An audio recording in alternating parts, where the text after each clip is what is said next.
Guerreros ESME en programa completo de frecuencia laboral 5 de mayo del 2012. Muy buenos días, yo soy Lourdes Martínez, saludo con mucho gusto a nuestro auditorio que nos escucha en el interior del país y en la Ciudad de México. Hoy es sábado 5 de mayo del 2012. Hola Martín, felicidades en tu cumpleaños, ¿cómo estás? Hola Lulú, muchas gracias amigos del auditorio. Les enviamos un saludo a toda la clase trabajadora del país, en especial a nuestros compañeros jubilados y miembros de la resistencia del Sindicato Mexicano de Electricistas. También el pasado 1 de mayo fue cumpleaños de un compañero de Ulises, que lleva 1 año en la cárcel en el reclusorio Oriente. Desde estos estudios enviamos un saludo a él y a su propia familia.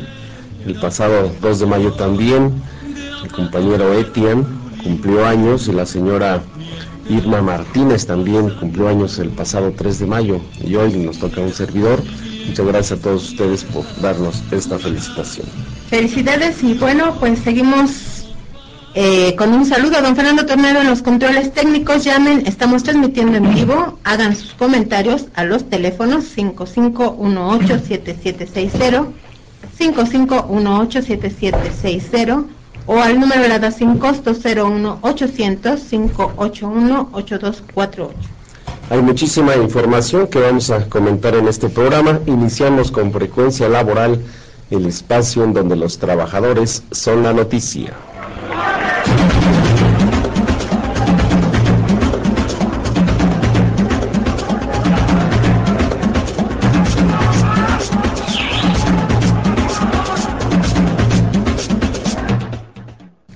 México se convirtió en el país más peligroso para ejercer el periodismo en América Latina después de Colombia, y además se depauperaron las condiciones laborales de los trabajadores de los medios de comunicación a raíz de la supuesta guerra contra el narcotráfico que declaró Felipe Calderón. Eso lo sentenció la organización Reporteros Sin Fronteras en su informe anual que rindió el pasado jueves 3 de mayo del 2012. Ese día, mientras los representantes de Reporteros Sin Fronteras, sección México, daban a conocer que el número de periodistas asesinados en el país era de 80, en las noticias se reportaba el hallazgo de 3 cadáveres desmembrados de fotoperiodistas en Veracruz, por lo cual el número inmediatamente subió a 83, eso en cuanto a los comunicadores asesinados, pero hay más de 14 desaparecidos. En esa misma entidad, el sábado pasado fue asesinada también la corresponsal de la revista Proceso. Balbina Flores, representante de Reporteros Sin Fronteras en México, nos dio una entrevista y nos dijo que pues lamentaba que la Fiscalía Especial para la investigación de los casos de reporteros y delitos cometidos contra la libertad de expresión hasta el momento no hubiera hallado culpables. Vamos a escucharlo. Esta es una situación que realmente preocupa a los organismos internacionales y debería ser un llamado urgente también para las autoridades federales y estatales, que tendrán que implementar mecanismos de protección para los periodistas de forma urgente, pero sobre todo tendrán que resolver todos aquellos asesinatos y desapariciones de periodistas que han ocurrido. Acaban de aprobar en la Cámara de Diputados una ley de protección a periodistas y defensores de derechos humanos. ¿Servirá una ley o se requiere algo más? Me parece que es una ley que lamentablemente llega tarde. Hay que ver, hay que vigilar su aplicación real en situaciones concretas como lo que ocurre ahora en Veracruz. Bien, es importante señalar que ahí en Veracruz quien tomó el control de la seguridad pública fue el Ejército, fue la Marina, fue la PFP y la Policía del Estado. Fueron de los acuerdos recién firmados a la llegada de este gobernador Duarte y lo hicieron con bombos y platillos en la Secretaría de Gobernación. Entonces nos preguntamos si ellos tienen el control de garantizar nuestra seguridad, todo lo que está pasando en el país. Esta guerra del crimen organizado iniciada por Felipe Calderón no nada más ha dejado 83 periodistas muertos, sino son más de 60,000 asesinados en todo el país, lo cual demuestra que Felipe Calderón, que con bombos y platillos dijo que iba muy bien, pues aquí se demuestra todo lo contrario. Pues desde este espacio nos solidarizamos con este sector de los periodistas en el país, pocos lo han hecho, Nos mandamos ayer una carta de solidaridad, hubo compañeros nuestros a una convocatoria que hicieron, y bueno, vamos a seguirles dando el espacio para seguir levantando la voz. Lo que quieren es que nadie levante la voz, que todos estemos callados, que nadie publique una nota sobre lo que está pasando y criticando esta política del sistema de Felipe Calderón. Y los defensores de los derechos humanos, que cada vez son más flanco de ataque, y lo más grave es que, como dice Balbina, la Procuraduría General de la República, en este caso la Fiscalía Especializada, pues no encuentra culpables, no hace las investigaciones a fondo. A mí me tocó acompañarlos el año pasado en una especie de peregrinación que hicieron a la PGR con ataúdes simulados, para pedir que se esclarecieran los asesinatos y las desapariciones de periodistas. Pues la Fiscalía no los recibió, nada más les dijeron que depositaran su denuncia o su queja a través de oficialía de partes, y ahí se demuestra pues el desprecio que tienen hacia las demandas ciudadanas, ¿no? Nos vamos al despertar del gallo. El despertar del gallo. Y la pregunta de hoy es la siguiente: de acuerdo a la Ley Federal del Trabajo, ¿en qué proporción y bajo qué condiciones podrán los patrones emplear técnicos y profesionistas extranjeros? Si conoce la respuesta, llame y participe. Estamos transmitiendo en vivo. Nuestros teléfonos en cabina son 55 18 77 60 o al número LADA sin costo 01800 581 82 48, o bien visite nuestra página www.frecuencialaboral.com. Y en más información, el Tribunal Internacional de Libertad Sindical sesionó en México por tercer año consecutivo y dio a conocer sus resolutivos al terminar el desfile del 1 de mayo, el Día del Trabajo, el pasado martes 1 de mayo, entre los que acusó al gobierno de Felipe Calderón de hacer víctimas del desempleo a millones de trabajadores, principalmente a los jóvenes, de eliminar los derechos laborales conquistados en los últimos 100 años y de recuperar o recrudecer la represión contra los trabajadores que defienden su fuente de empleo y sus garantías constitucionales. Escuchemos a Hugo Barreto de Uruguay, representante del Tribunal Internacional de Libertad Sindical. Este Tribunal Internacional ha confirmado un incremento agudo de la violación de los derechos de todos y todas las trabajadoras de México, así como de la criminalización de la protesta social en medio de una alarmante militarización del país y una violencia que sabemos ha cobrado ya 60.000 vidas. El exilio al que se ve sometido el dirigente minero y los presos políticos del ESME son el mejor ejemplo de esta criminalización. Encontramos que al final del sexenio de gobierno que termina este año, el balance para la gente que vive de su trabajo es absolutamente negativo, incluyendo la disminución de las libertades y derechos y en particular un saldo escandaloso de ataques a la libertad de asociación de los trabajadores en beneficio de poderosos intereses económicos, nacionales y extranjeros. Por su parte, Martín Esparza, secretario general del Sindicato Mexicano de Electricistas, aquí presente, conductor de este programa, dijo que está en manos de los propios trabajadores evitar que continúe el deterioro de sus condiciones laborales, razonando su voto en las próximas elecciones. Y la democracia y el IFE que se está gastando miles de millones de pesos para hacernos creer que va a haber elecciones limpias. De nosotros depende el futuro de los próximos 6 años para la clase trabajadora y para el pueblo de México. ¿Queremos que lleven el seguro social o el ISSSTE? ¿O queremos ver más gente en la calle sin empleo? ¿O queremos que sigan saqueando los recursos públicos? ¿O queremos más privatizaciones? Por eso, camaradas, la unidad de la clase trabajadora será fundamental para cambiar el rumbo del país.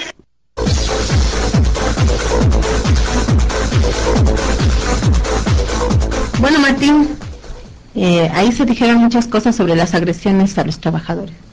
Sí, principalmente las demandas de la clase trabajadora. fue el rechazo a la pretendida reforma laboral que plantea el PRI y el PAN. También hubo muestras de solidaridad a los conflictos emblemáticos de los trabajadores, como el caso de los mineros, que los compañeros de Cananea llevan más de 4 años en esta huelga, Sombrerete y Tasco. También hubo muestras de solidaridad al conflicto de Mexicana de Aviación, a más de 1 año, 8 meses de ser despedidos también.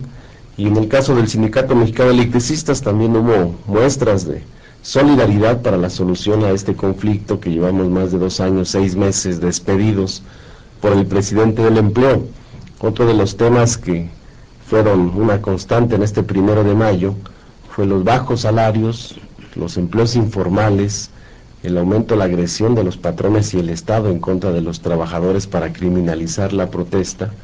Y hubo una marcha del Frente Sindical Mexicano que plantea ante esta crisis una parte que es estratégica, me parece, para el movimiento obrero: la construcción de una nueva central obrera independiente que permita que nos aglutinemos todos sin protagonismos, y una central obrera clasista que tenga que ver también con el tema de la solidaridad internacional y de poder cerrar filas todos los frentes.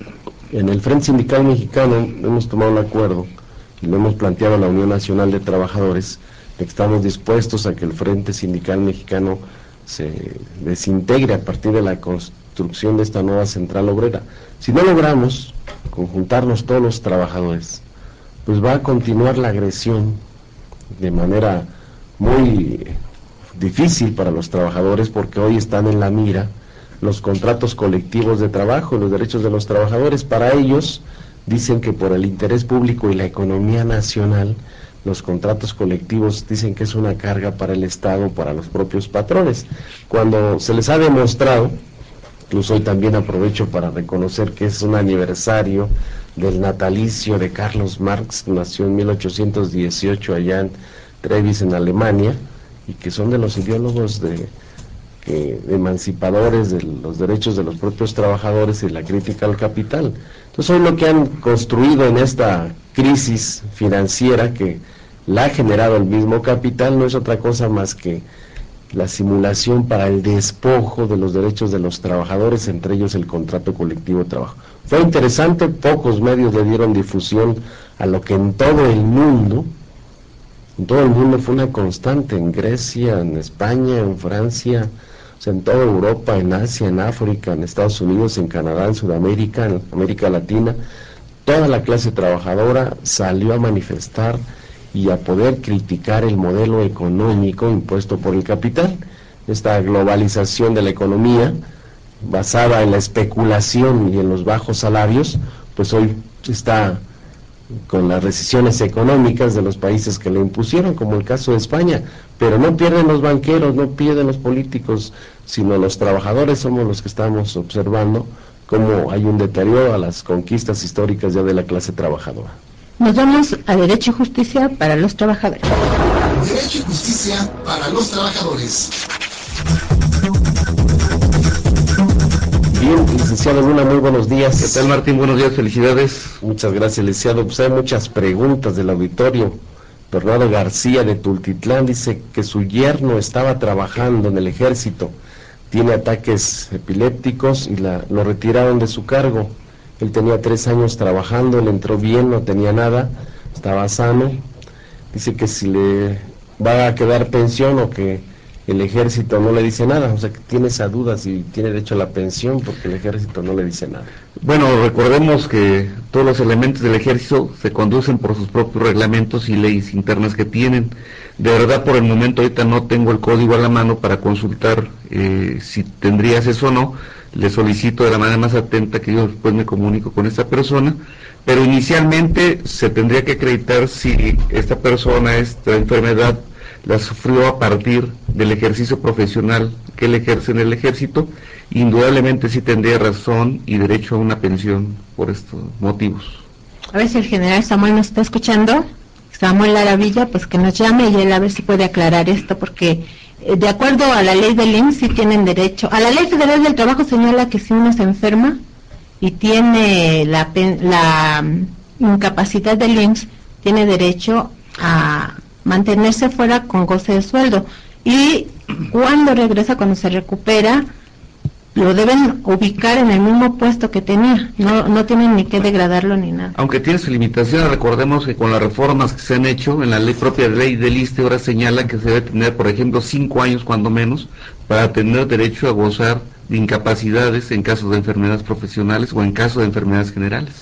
Recordemos que los del ejército mexicano tienen su propio Instituto de Seguridad Social.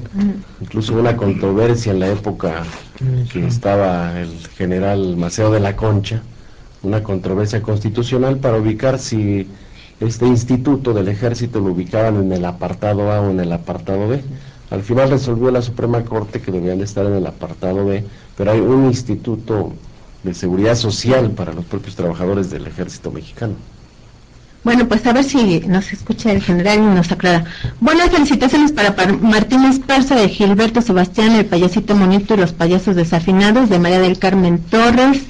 Manda saludos y felicita a Martín por su cumpleaños. Nicolás Medrano, de Tultitlán. También Roberto Rojas, de Los Rudos, también felicita a Martín Esparza. Beatriz García le manda bendiciones a Martín Esparza, y Carlos Muñoz Márquez felicita al programa y a Martín Esparza, y recuerda que la mesa de quejas del mercado de la Bola, Colonia Jusco, Coyoacán, está de 11 de la mañana a 4 de la tarde hoy, pero que nos mande bien la dirección, porque nos preguntan a veces si también hay una mesa de recepción en Insurgentes número 98, enfrente de la estación Lobombo. Ahí puede meter su queja por los altos cobros de luz. También en Nezahualcóyotl, donde están compañeros nuestros de lunes a viernes, de las 10 de la mañana a las 6 de la tarde. Hay miles ahí en Nezahualcóyotl, el día que estuvimos por allá, miles de usuarios que ya están cansados de pagar los abusos de la Comisión Federal de Electricidad. También Marisela Vital, de la Gustavo Madero, pregunta ¿por qué los políticos apoyan a empresarios? Estos por eso abusan de la gente que tiene que trabajar para sobrevivir. ¿No se supone que los políticos deben de proteger al trabajador? Pide que ya no se monopolicen los servicios en el país. Viene nuestra información muy relevante. Luego de 4 años de juicio, la Suprema Corte de Justicia de la Nación otorgó un amparo a Napoleón Gómez Urrutia, que obliga a la Junta Federal de Conciliación y Arbitraje a otorgarle la toma de nota. Bueno, quien les da la toma de nota es la Dirección de Registro de Asociaciones, o reconocimiento oficial como secretario general del Sindicato Minero hasta el 2013. Esto provocó la ira de quien la negó, que en este caso, en el 2008, Javier Lozano, el pésimo secretario del Trabajo que ha tenido nuestro país y actual, imagínate, candidato a senador de la República por Puebla. Pues de aquí un saludo a los poblanos, que no se dejen engañar. Este señor es enemigo de los trabajadores, es enemigo del pueblo, le ha hecho mucho daño a la clase trabajadora del país y además al país, porque si empezamos a ver todo su historial de este señor, se ha hecho multimillonario a partir de los cargos públicos que ha tenido. Y bien, nosotros los representantes del Sindicato Nacional de Trabajadores Mineros, ese es un tema importante, le decía Luna, de lo que resolvió la Corte. Así es, efectivamente, la segunda sala de la Suprema Corte de Justicia emitió una vez más, porque recordemos que hace 3 años también emitió un criterio respecto a la toma de nota.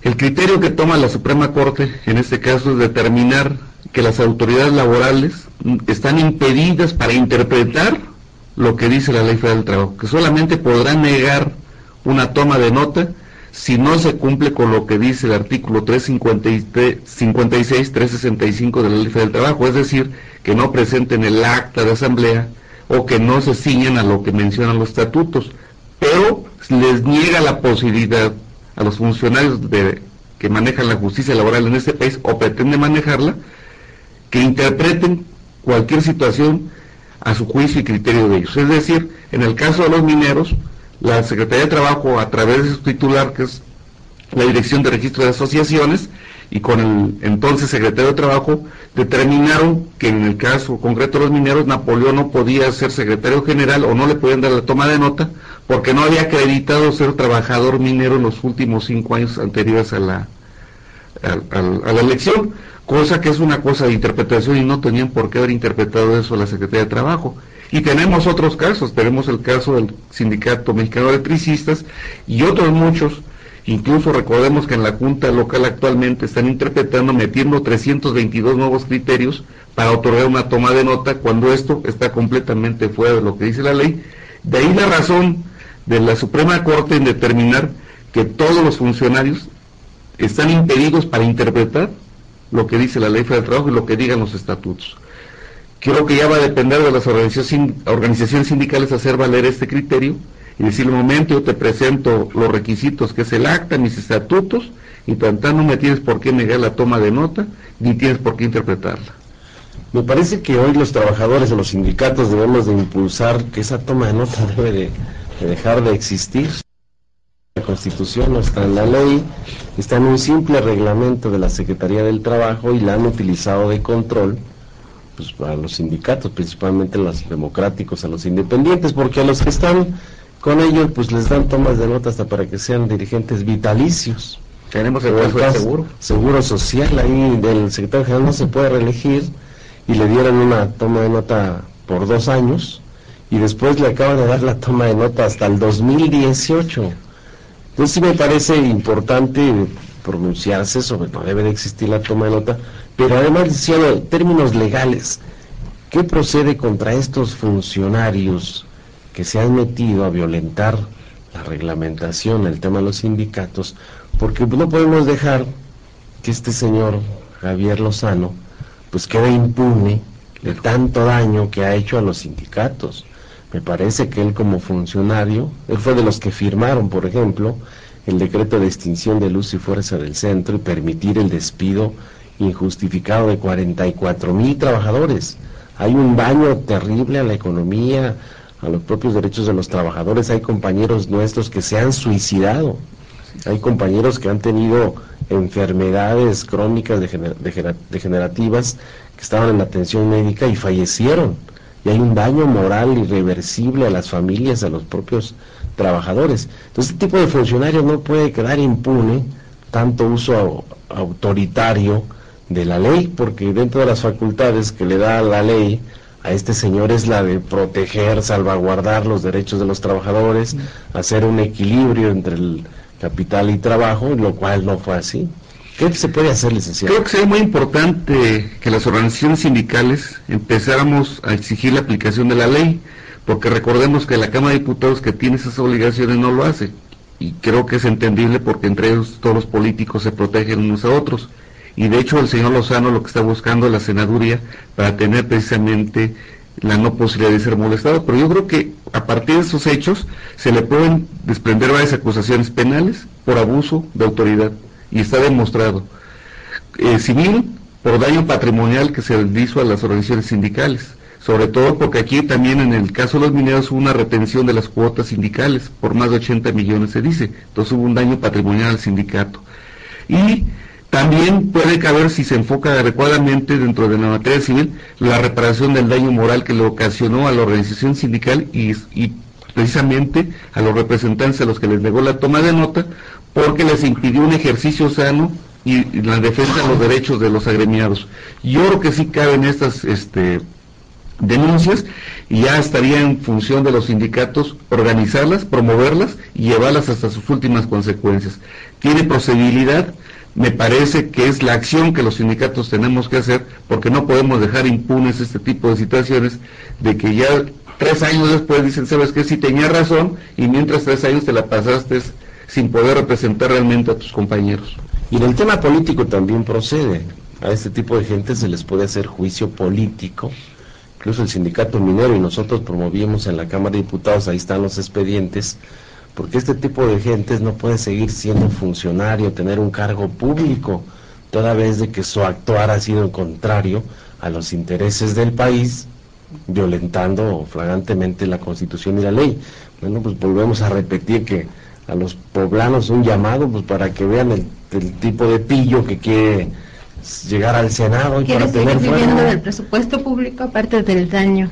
Sí, y además está dentro de los escándalos del Grupo Walmart, su cuñado Ponzonelli, son de los altos funcionarios que se metió en el gobierno para conseguir los permisos para que se instalara Grupo Walmart en todo el país, y un primo de Margarita Zavala, que son de los grandes escándalos de corrupción. Estos de las manos limpias resultaron peor que los otros. Bueno, nos vamos a más información. El Día del Albañil. Se escuchaban muchas felicitaciones a los constructores del país. El pasado 3 de mayo, igual que en todos los años, Día de la Cruz, es conocido en México porque se conmemora con taquizas y cerveza. Y pulque también alguno, ¿no? El doctor Mariano Noriega Helio, investigador de la Universidad Autónoma de México, dijo en entrevista con Frecuencia Laboral que de lo que casi nadie habla en ese día es que los trabajadores de la construcción son los que más desgaste físico sufren y los que menos ganan. Ese mismo día, como cualquier otro, muchos albañiles sufrieron lesiones o encontraron la muerte en accidentes de trabajo. Los accidentes de trabajo en la industria de la construcción en México, por lo menos en los estudios, en el estudio de caso que hemos hecho, es al menos 12 veces mayor que los reportados a nivel oficial. A nivel oficial se dice que hay 3.2% de accidentes, o sea, 3.2 accidentes por cada 100 trabajadores. Los datos que nosotros hemos encontrado es que hay 42 accidentes por cada 100 trabajadores. Es decir, por eso decimos que incluso más de 12 veces más, o 12.6 veces más frecuencia de accidentes de los que se reportan a nivel oficial. Y eso sucede porque los trabajadores de la construcción están en unas condiciones de indefensión terribles. Es decir, por ejemplo, los datos que son oficiales, es decir, datos del INEGI, alrededor del 90% de los trabajadores está contratado de forma verbal. Nosotros encontramos que era el 98% de ellos. Es decir, no hay ni siquiera, no media ni siquiera un contrato por escrito. Segundo lugar, se aplica todo este sistema actual que es desde luego violatorio de la Ley Federal del Trabajo, que es el outsourcing. Por ejemplo, en este estudio de caso que hicimos, la empresa principal tenía 4 subsidiarios, o sea, 4 empresas subcontratistas que son las que contrataban directamente a los trabajadores. Entonces, ese mecanismo llamado ahora del outsourcing o de tercerización, lo que genera es que entonces la empresa no se hace responsable de ningún problema de los trabajadores. Entonces, por ejemplo, todos los trabajadores contratados normalmente, como se puede comprender, no tienen seguridad social y ninguna de las otras prestaciones de ningún otro tipo, ni siquiera por supuesto vacaciones, ni siquiera una contratación estable, etcétera, etcétera, ¿verdad? Entonces hemos encontrado, además de eso, muchos problemas de condiciones de trabajo. Por ejemplo, no hay un solo grupo, no solo accidentes, sino no hay un solo grupo de trabajadores en el país, por lo menos de toda la información que nosotros conocemos, que tenga las tasas de fatiga que nosotros hemos encontrado. Hemos encontrado que el 38% de los trabajadores tiene fatiga crónica, o sea, fatiga patológica. Y los grupos que más hemos encontrado en otros estudios de caso, por ejemplo, han sido a lo mucho de 20%. Aquí encontramos prácticamente el doble de los trabajadores con problemas de fatiga. Y no se diga problemas osteomusculares, no decir lumbalgias y problemas, otro tipo de problemas de cuello, de miembros superiores, etcétera, relacionados con problemas musculares, con problemas óseos o con problemas de tendones, etcétera, en donde la frecuencia es de alrededor del 50% de los trabajadores. Eso que es una población joven. Tenemos llamadas de Epifanio García, José Bolaños, Juan Almaraz, Humberto Medrano, Julieta García. Todos ellos mandan felicitaciones a Martín Esparza por su cumpleaños. Ramón Delgado manda también saludos a los integrantes del programa y a Martín Esparza por su cumpleaños. Isidora Ramírez felicita por su cumpleaños a Martín Esparza y propone que los trabajadores se unan.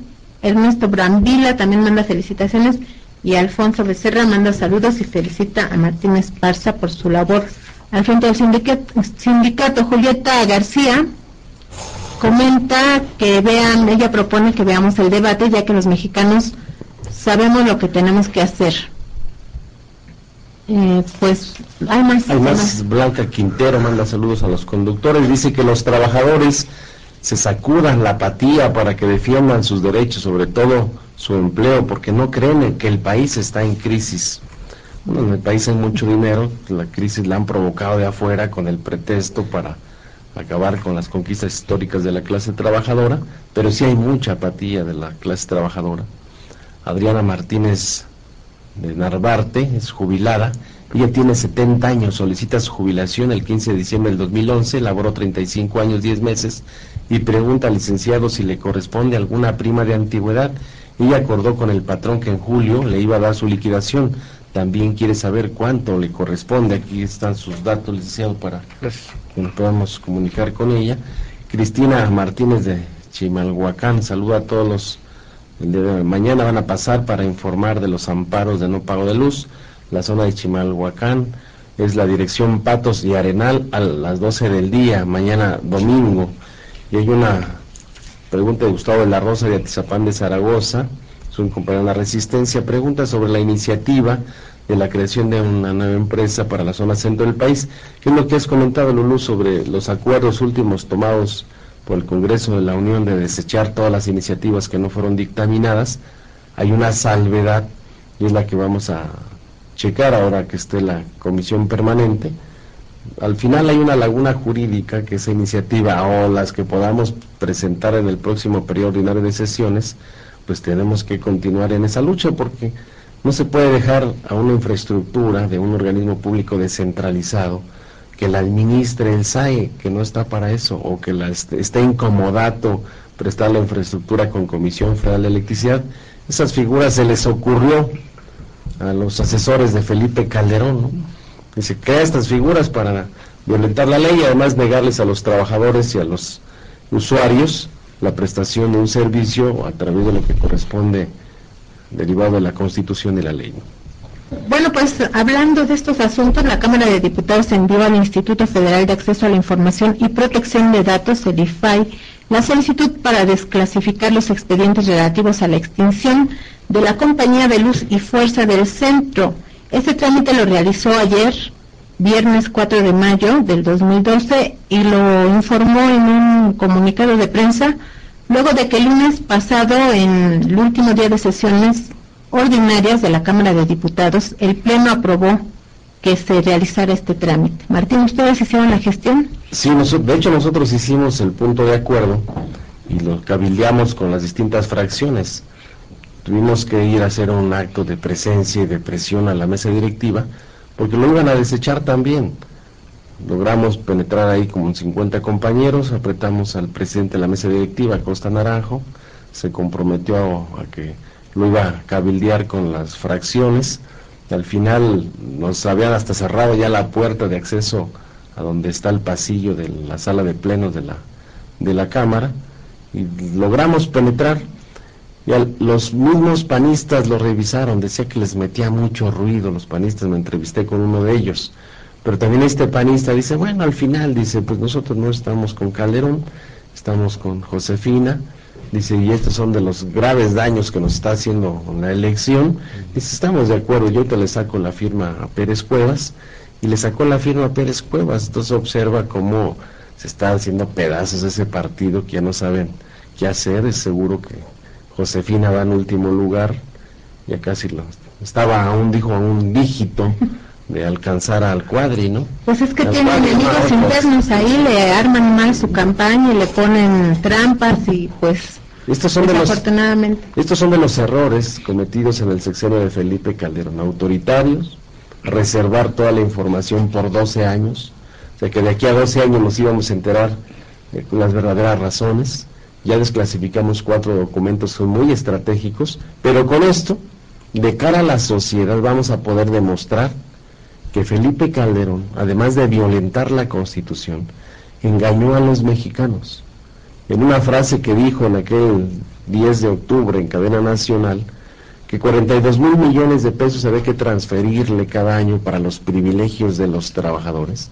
Ese dinero iba a parar a los usuarios como subsidio a la tarifa eléctrica, y están los propios informes de Felipe Calderón al Congreso, y están los estados financieros.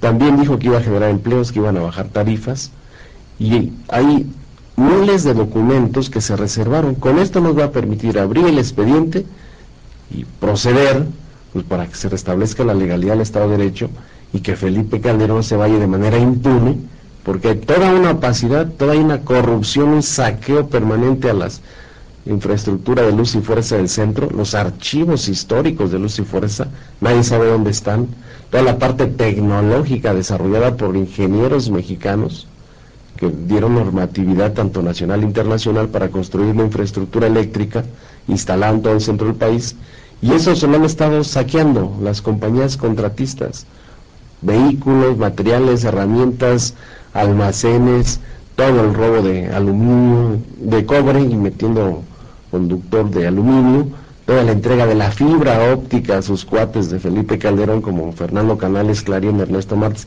Todo eso está en ese expediente, que hoy pues por lo menos siquiera esto que sacaran los del Congreso de la Unión, porque si echamos una revisada de todas las leyes que han venido sacando en esta legislatura y lo que aprobaron en diciembre de subir la gasolina, el gas, la electricidad, el diésel durante los próximos 3 años cada mes, fue un acuerdo del PRI y el PAN.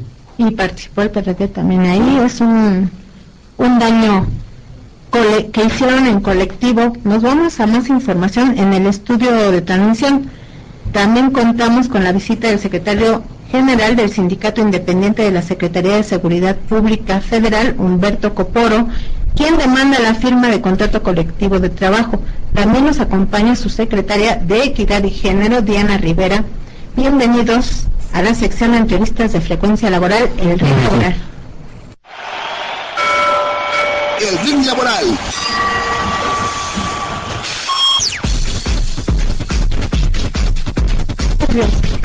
Estás nerviosa. Bueno, relájate, aquí todos con calma. Humberto, platícanos, ustedes llevan ya algunos años peleando por su organización sindical. Buenos días, felicidades compañero Esparza, gracias por darnos este espacio. Sí, efectivamente nosotros ya ganamos el registro y la toma de nota, y el Tribunal Federal de Conciliación y Arbitraje ya no lo dio, mas sin embargo la Secretaría de Seguridad Pública Federal no ha querido reconocer el gremio, se ha negado en todo momento a tener algún tipo de acercamiento o diálogo para que de manera bilateral se pueda construir las condiciones generales de trabajo. Situación que hemos cabildeado con algunos diputados, sin embargo no ha habido ninguna respuesta. La Unión Nacional de Trabajadores nos ha estado apoyando junto con otros sindicatos, ha enviado cartas al mismo ingeniero Genaro García Luna para que nos den el reconocimiento y la legalidad de nuestro sindicato.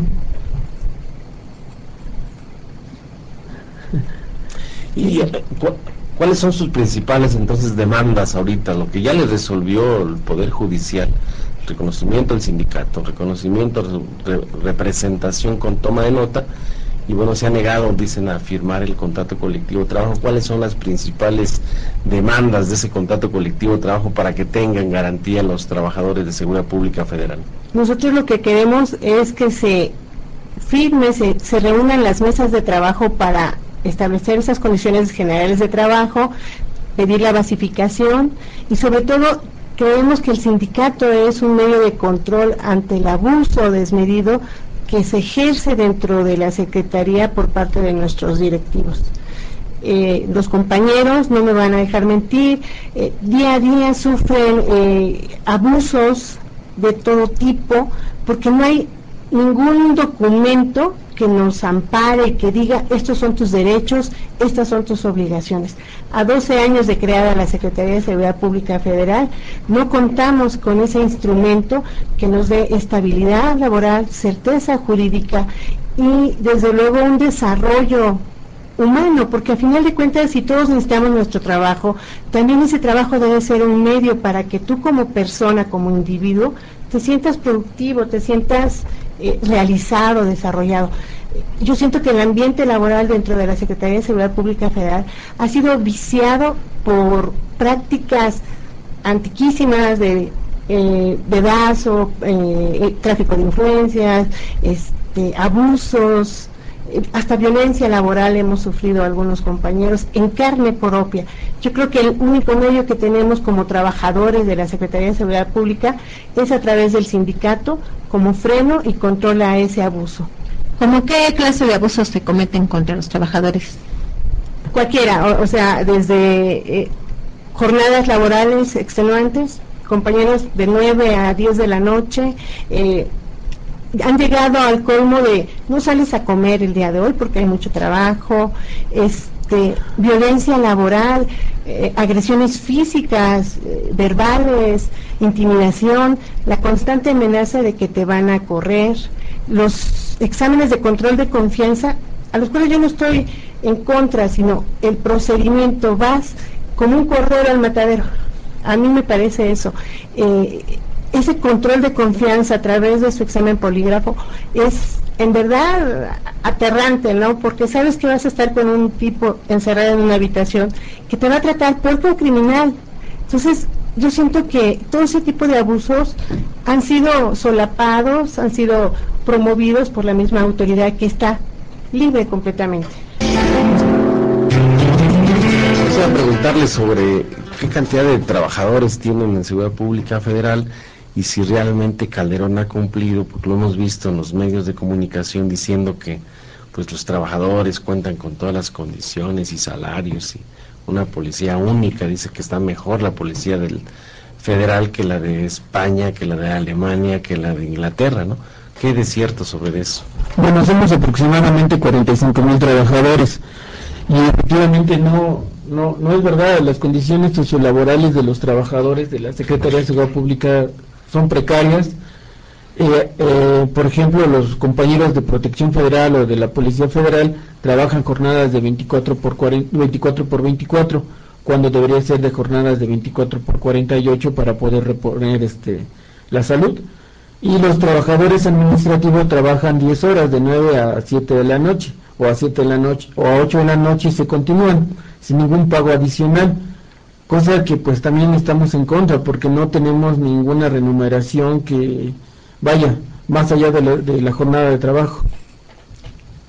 Bueno, pues nosotros vamos a estar pendientes, ustedes de todos nos están en contacto, cualquier cosa que tengan respecto a su firma del contrato colectivo, nos la hacen saber. Les agradecemos mucho que hayan estado en Frecuencia Laboral. Gracias. Y nos vamos a más información. Está un capitán del ejército en el teléfono que nos quiere responder a la pregunta de qué puede hacer este trabajador de las Fuerzas Armadas que está enfermo y ya no lo quieren regresar a su trabajo. Buenos días, ¿con quién tenemos el gusto? Bueno, se cortó. Vamos a seguir con la información. El 1 de mayo del 2012 en la Ciudad de México hubo 4 marchas. La más numerosa fue la que protagonizaron electricistas, mineros, trabajadores de tierra y aire de Mexicana de Aviación, telefonistas, el Sindicato de Trabajadores de la UNAM, maestros de la Coordinadora Nacional de Trabajadores de la Educación, quienes anunciaron nuevas movilizaciones en contra de la Alianza por la Calidad Educativa. De viva voz.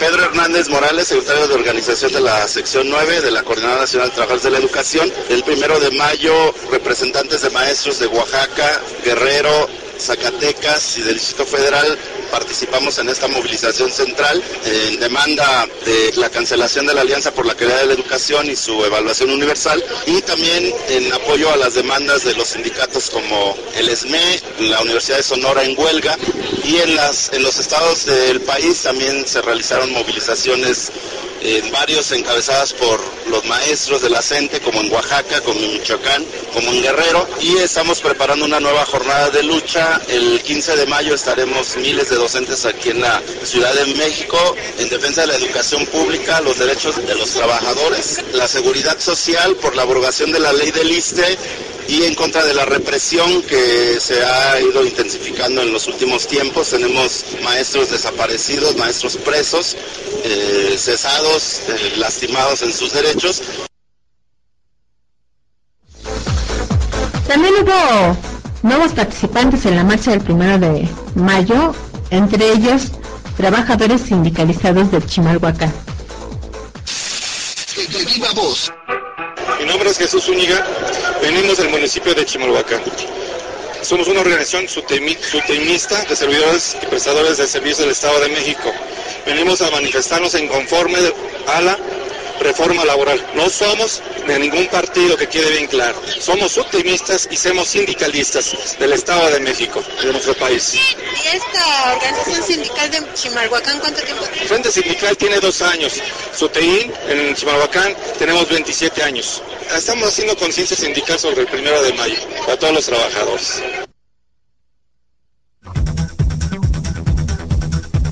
Oye, en más información, bueno, la semana pasada ya decíamos que los diputados federales el viernes de la semana anterior acordaron mandar a la trituradora más de 3.300 iniciativas que ni siquiera discutieron en comisiones, y muchas de estas no se discutieron porque ni siquiera trabajaron, no se presentaban a trabajar, no se presentaban en las comisiones. Pero la buena noticia es que entre julio y agosto del próximo año podrán revivirlas si los trabajadores, del presente año, entre julio y agosto, pueden a través de algún legislador presentarlas nuevamente y quedan vigentes para la próxima legislatura que empieza en septiembre.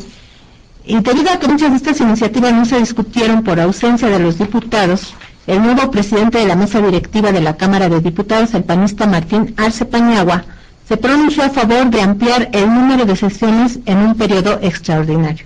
Aquí a veces escucho a algunos diputados que dicen que ya estamos en receso y que hay muchas cosas que no se pueden hacer, pero nosotros nos siguen pagando, hasta el último día que estemos aquí, nos van a pagar exactamente lo mismo. Yo considero de que en la última sesión quedaron muchos temas pendientes. No es una decisión exclusivamente mía, pero de que yo apoyo, por supuesto, de que tengamos un periodo extraordinario, donde definamos cosas tan importantes. Fíjense nada más, lo voy a anunciar a la ley de amparo. Bueno, pues tenemos a Federico Andrade, más felicitaciones para Martín Esparza, y Federico Andrade también le manda felicitaciones al licenciado Luna, Rogelio Cortés, Yolanda Mateos, Julio o Hugo, o no se entiende bien, González, René Lugo y Gregorio Paredes envían saludos y felicitaciones a Martín Esparza. Sí, por allá la semana pasada estuvimos en Tula, un saludo a todos los trabajadores de esa región importante en la industria, donde platicamos sobre el tema de la reforma laboral, y queremos señalar que al final platicamos con algunos empresarios de esa región y todo les ha ido muy mal con la política implementada por el gobierno de Felipe Calderón, no nada más el tema de los impuestos, sino decían que para que les dieran un contrato por parte de la federación había que entrarle con muchísimo dinero a los altos funcionarios que tienen todo el gabinete, y sobre todo decía que el tema de los trabajadores, dice, hemos quebrado ya nuestras empresas, y sí, una situación compleja para la región de Tula, ¿no? También está José Martínez de Xochimilco, desempleado. ¿En qué situación se encuentra Luz y Fuerza del Centro? Ya que el gobierno panista tiene 2 años sin trabajo. La situación de Luz y Fuerza del Centro, primero, ni se ha liquidado. Segundo, hay demandas laborales, despido injustificado, la reinstalación, el pago de salarios caídos y la sustitución patronal. Hay juicios de tipo administrativo, demandamos la ineficacia del decreto, demandamos la nulidad de las bases de incorporación, tenemos quejas metidas en la oficina administrativa de Ottawa, de Canadá, que ya les dieron admisión, y próximamente vamos a meter 4 quejas a la Organización Internacional del Trabajo. Todo lo que ha venido haciendo Felipe Calderón es violentar la Constitución, la ley y los derechos humanos de los trabajadores. Hoy los derechos laborales pues se consideran como derechos humanos, están a rango constitucional. Los mismos convenios que México ha firmado, como el convenio 87 de la OIT, que es la libertad sindical, donde se refiere que no se puede extinguir ningún sindicato, ningún contrato colectivo de trabajo por vía administrativa, y el decreto de Calderón, licenciado, fue un acto administrativo. Así es, efectivamente. Entonces aquí lo hicieron a través de un acuerdo político entre el PRI y el PAN, utilizando al ejército, por cierto, eso todos los temas.